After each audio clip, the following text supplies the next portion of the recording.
자, 이제 그림과 시, 사이 전신론 이 단락에 대해서 요게 이제 소 챕터들이거든요. 예, 하나씩 얘기를 할 건데 우선 좀 전에 말씀을 드렸듯이 사이 전신론 이 뜻 자체가 뭐냐면 경무를 통해서 뜻을 묘사하고 정신을 전달한다.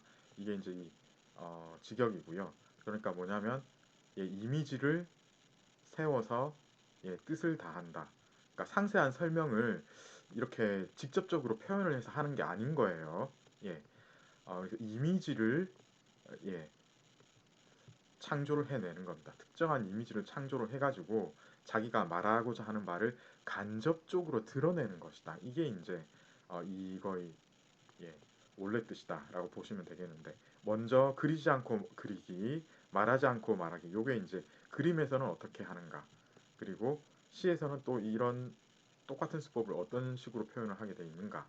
그리고 장수는 요거는 조금 저희가 생략을 하겠고 정오의 고양이 눈 이런 게 이제 굉장히 시인들이 관찰을 잘 해야 된다는 것이거든요.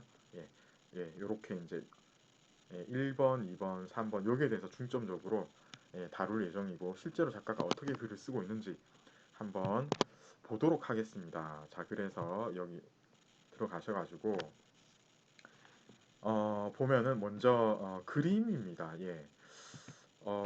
송나라 휘종 황제는 그림을 좋아해가지고 시 가운데 한두 구절을 골라서 그림을 한번 그려보라 이렇게 출제를 자주 했다고 하네요. 그런데 어느 날 어지러운 산이 옛절을 감추었네 라고 이렇게 이제 딱 5글자를 제시를 한 뒤에 이거를 그림을 그려서 누가 제일 잘 그리는지를 뽑는 거예요. 그랬더니 막 이런 거 저런 거 저런 대부분 보면은 절은 들어가 있어요. 조금 그러니까 옛절이니까 오래된 절이고 감추었네 이 장자니까 예 절이 살짝 숨어 있는 이런 방법으로 표현을 많이 했거든요. 그런데 1등으로 뽑힌 그림은 절을 그리지 않았다고 합니다. 대신에 스님 한 분이 물동이를 쥐고 올라가는 장면을 그리고 숲속에 가려져 있게 이게 1등이라는 거죠. 그러니까 다른 사람들하고 차별적이죠. 여기서는 어떻습니까? 다른 사람들은 저를 그렸어요. 그런데 그리지 않았는데 이 장의 의미를 가장 잘 표현을 했다라고 판단을 했고 사실 그게 맞는 것 같죠.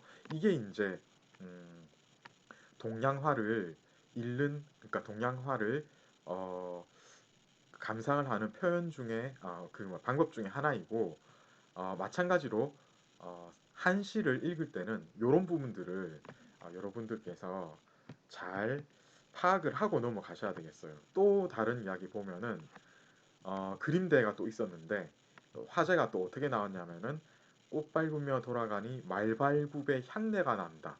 이거는 그릴 수가 없습니다. 말발굽에서 어떻게 향내가 날까요?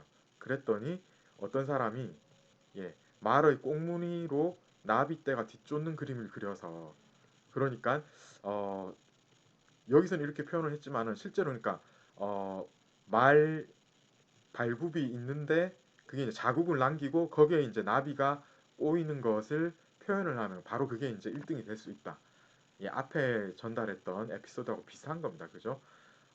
표현이 안 되는 거를 이런 식으로 그러니까 이런 이미지 전달을 통해서 자기의 뜻을 잘했다. 이렇게 말을 하면 되겠고요. 그 다음에 또 이제 비슷한 이건 보면 좀 두 줄짜리인데요.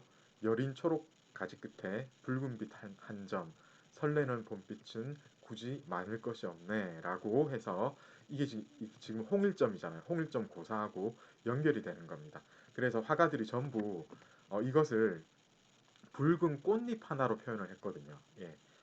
그래서 어떤 사람은 또 학의 이마에 붉은 점 하나를 찍어가지고 홍일점을 표시를 했는데 그런데 1등을 한 사람은 붉은색이 아예 나오지를 않고 소녀가 나오는 겁니다. 소녀 혼자 다른 경치는 전부 굉장히 그 고즈넉하고 뭔가 좀 조용하고 잔잔한 이런 이미지에 소녀 하나를 딱 등장을 시킨 거예요. 그런데 이 소녀는 흔히 이제 우리 얘기를 할 때 젊었을 때의 남자를 홍안이라고 얘기를 하잖아요. 볼에 홍조가 혈색이 좋아서 예, 혈액순환이 잘 되니까 볼에 홍조를 띠는 모습이 주로 이제 10대 후반에서 20대 초반까지를 얘기를 할 때 홍안이라고 얘기를 하는데 여자도 마찬가지인 겁니다. 그래서 보면은 이 소녀를 하나 이렇게 등장을 시켰는데 그 이미지가 바로 홍일점을 그대로 잘 전달했다고 해서 이제 1등이 되었다. 예, 대충 어떤 느낌인지 아시겠죠? 이제 거의 마지막인 것 같은데요. 또 하나는 무엇인가? 들물에 건너는 사람이 없고 외로운 배 하루 종일 예, 횡자 가로로 걸려서 있네. 라고 예, 이렇게 제시를 했는데 누가 이것을 잘 표현을 했는가 했더니 예, 사공이 나오는 사람은 없어요, 지금. 왜냐하면 사람이 없다고 했으니까 사람들이 이걸 착각을 한 거예요.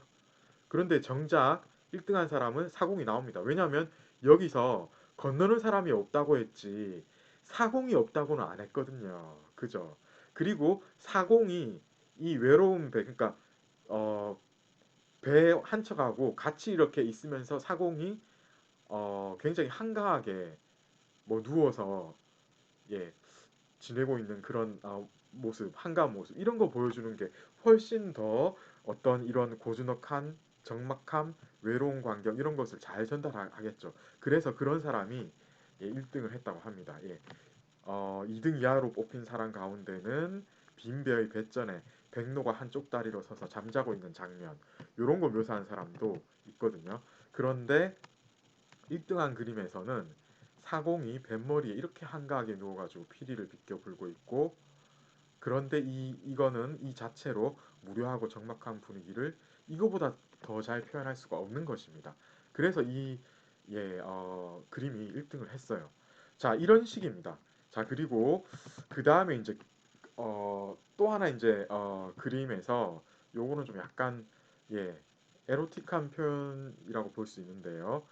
예, 고정의 일환데 이게 사실 실제로 있었던 건지는 제가 좀 약간 의심이 가긴 하지만 어쨌든 소치허련은 구한말의 제일 유명한 화가입니다.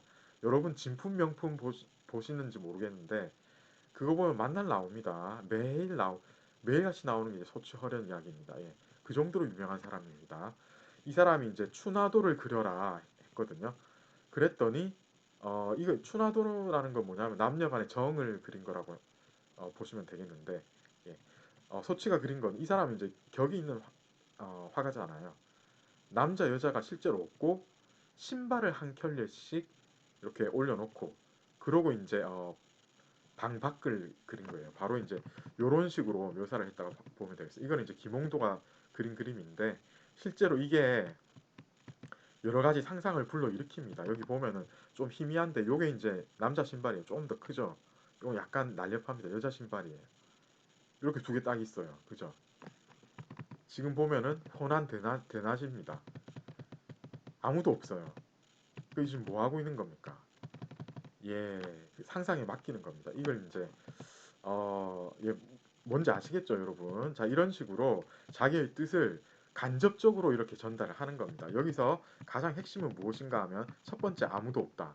두 번째 신발입니다. 나란히 놓여 있는 신발. 그렇죠. 이런 사물에 빗대어서 실제로 자기가 전달하고자 하는 바를 드러내는 것. 이게 이제 그림으로서도 표현이 되는 바가 있는데 당연히 시에서도 이런 식으로 표현하는 방법이 비일비재합니다. 이게 이제 말하지 않고 말하기 그림에 해당되는 그거는 이제까지 했고 도대체 어, 시인들은 예, 어떤 식으로 이런 것들을 표현을 하겠는가? 여기 보면 객관적 상관물이라고 하죠. 이게 이제 워즈월스 같은 사람들의 그 시대에 나왔던 그 비평어인데 나중에 이거 뭐 한번 찾아보시면 되겠습니다. 시 분석을 할 때 객관적 상관물이라는 용어는 아직도 유효하기 때문에 예, 이거 한번 찾아보시고 여러분들이 쓸만하면은 이거 분석 용어로 쓰셔도 되겠습니다. 어제 제가 이제 한시의 이해를 할 때 객관적 상관물 얘기를 잠깐 하고 넘어간 바가 있는데 그거 한번 더 복습 삼아서 찾아보시고 연계해가지고 보시면은 객관적 상관물을 제가 어떤 식으로 쓰고 있는지도 드러날 거예요.